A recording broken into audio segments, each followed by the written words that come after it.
अब इस चैप्टर का मोस्ट इंपॉर्टेंट पॉइंट पढ़ने जा रहे हैं, वो है टॉपिक पार्लियामेंट यानी कि संसद।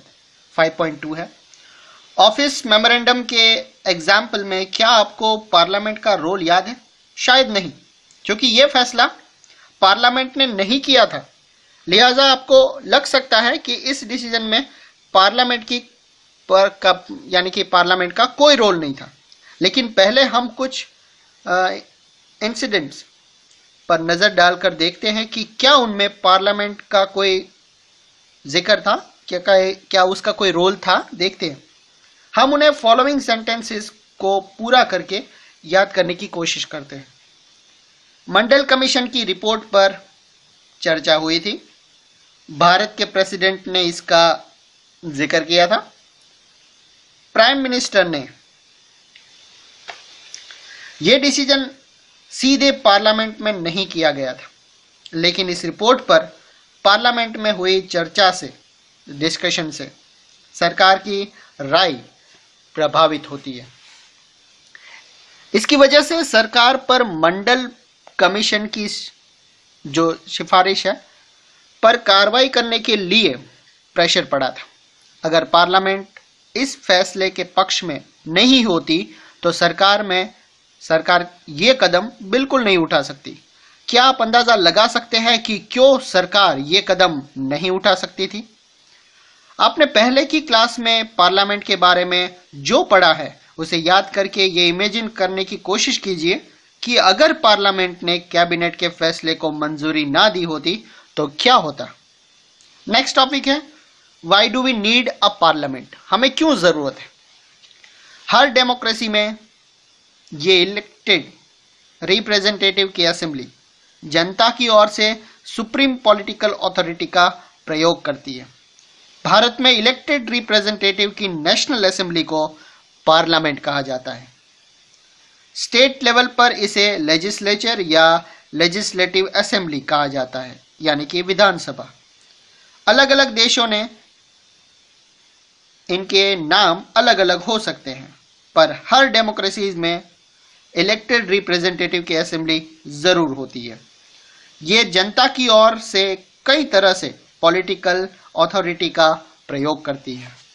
पहला है, किसी भी देश में कानून बनाने का सबसे बड़ा अधिकार पार्लियामेंट को होता है। कानून बनाने या लेजिस्लेशन का ये काम इतना इंपॉर्टेंट होता है कि इन असेंबलीज को लेजिस्लेचर कहते हैं। दुनिया भर की पार्लियामेंट नए कानून बना सकती है, एग्जिस्टिंग लॉ में चेंज कर सकती है या एग्जिस्टिंग लॉ को खत्म भी कर सकती है और उसकी जगह पे नए कानून, नए लॉज भी बना सकती है। दूसरा, दुनिया भर के पार्लियामेंट सरकार चलाने वालों को कंट्रोल करने के लिए कुछ पावर्स का उपयोग करती है। भारत जैसे देश में उसे डायरेक्ट और फुल कंट्रोल हासिल है। पार्लियामेंट के फुल रिपोर्ट की सिचुएशन में ही गवर्नमेंट चलाने वाले फैसला कर सकते हैं। थर्ड वन, सरकार के हर पैसे पर पार्लियामेंट का कंट्रोल होता है। ज्यादातर देशों में पार्लियामेंट की मंजूरी के बाद ही पब्लिक मनी को खर्च किया जा सकता है। फोर्थ वन, पब्लिक इश्यूज और किसी देश की नेशनल पॉलिसी पर डिस्कशन और डिबेट के लिए पार्लियामेंट ही हाईएस्ट फोरम है। पार्लियामेंट किसी भी मामले में इंफॉर्मेशन मांग सकती है। नेक्स्ट टॉपिक है टू हाउसेज ऑफ पार्लियामेंट। चूंकि मॉडर्न डेमोक्रेसी में पार्लियामेंट बड़ा इंपॉर्टेंट रोल निभाती है, लिहाजा ज्यादातर बड़े देशों ने पार्लियामेंट का रोल और पावर्स को दो हिस्सों में डिवाइड कर दिया है या बांट दिया है। इन्हें चैम्बर्स या हाउसेज कहते हैं। पहले हाउस के मेंबर्स आमतौर पर सीधे लोगों द्वारा इलेक्ट होते हैं और जनता की ओर से रियल पावर का प्रयोग करते हैं। दूसरे हाउसेज के मेंबर्स इनडायरेक्टली चुने जाते हैं और कुछ विशेष काम करते हैं। दूसरे हाउसेज का सामान्य काम कॉमन अलग अलग स्टेट, रीजियंस और फेडरल यूनिट्स के इंटरेस्ट की निगरानी करना होता है। हमारे देश में पार्लियामेंट के दो हाउसेज हैं। दोनों हाउसेज में एक जो द काउंसिल ऑफ स्टेट्स यानी कि राज्यसभा, और दूसरे को हाउस ऑफ पीपल लोकसभा के नाम से जाना जाता है। भारत के प्रेसिडेंट पार्लियामेंट का हिस्सा होते हैं, हालांकि वो दोनों में से किसी भी हाउस का मेंबर नहीं होते। इसलिए पार्लियामेंट के फैसले प्रेसिडेंट की परमिशन के बाद इम्प्लीमेंट होते हैं। आपने पिछली क्लासेस में इंडियन पार्लियामेंट के बारे में पढ़ा है। चैप्टर 4 से आपको पता चल गया कि लोकसभा इलेक्शन कैसे होते हैं। अब पार्लियामेंट के दोनों हाउसेस के गठन में की डिफरेंस को याद करते हैं। इन मामलों में लोकसभा और राज्यसभा के बारे में अलग अलग जवाब दीजिए। तो बताइए, कुल मेंबर्स की संख्या कितनी होती है दोनों हाउस में? मेंबर्स को कौन इलेक्ट करता है? उनकी length of term in years कितनी होती है? क्या हाउस को हमेशा के लिए डिसॉल्व किया जा सकता है या वो परमानेंट है? नेक्स्ट टॉपिक है लोकसभा वर्सेस राज्यसभा। दोनों हाउसेस में से ज्यादा पावरफुल कौन है? राज्यसभा को कभी कभी अपर हाउस और लोकसभा को लोअर हाउस कहा जाता है। इसका मतलब ये नहीं है कि राज्यसभा लोकसभा से ज्यादा पावरफुल है। ये महज स्टाइल ऑफ स्पीकिंग है और हमारे कॉन्स्टिट्यूशन में ये लैंग्वेज यूज नहीं की गई।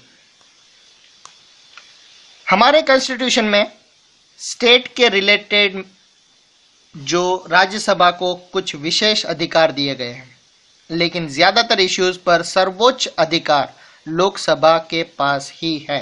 आइए देखें कैसे। किसी भी ऑर्डिनरी लॉ को पास करने के लिए दोनों हाउसेस की जरूरत पड़ती है, लेकिन अगर दोनों हाउसेस के बीच कोई मतभेद हो, कोई दुविधा हो, तो लास्ट डिसीजन दोनों के जॉइंट सेशन में किया जाता है। इसमें दोनों हाउसेस के मेंबर्स एक साथ बैठते हैं। मेंबर्स की संख्या ज्यादा होने के कारण इस तरह की मीटिंग्स में लोकसभा के विचार को प्रायोरिटी मिलने के ज्यादा चांसेस हैं। सेकेंड, लोकसभा पैसे के मामलों में ज्यादा अधिकारों का प्रयोग करती है। लोकसभा में सरकार का बजट या पैसों से रिलेटेड कोई भी कानून पास हो जाए तो राज्यसभा उसे रिजेक्ट नहीं कर सकती। राज्यसभा उसे पास करने में सिर्फ 14 डेज की देरी कर सकती है या उसमें सजेस्ट चेंजेस दे सकती है।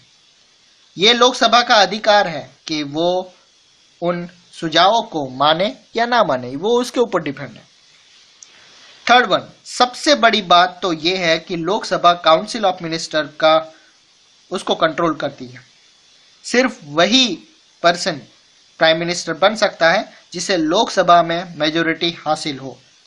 अगर आधे से ज्यादा लोकसभा मेंबर्स ये कह दे कि उन्हें काउंसिल ऑफ मिनिस्टर पर भरोसा नहीं है, तो प्राइम मिनिस्टर सहित जो भी मिनिस्टर्स हैं उन सबको अपनी पोजीशन छोड़नी पड़ेगी।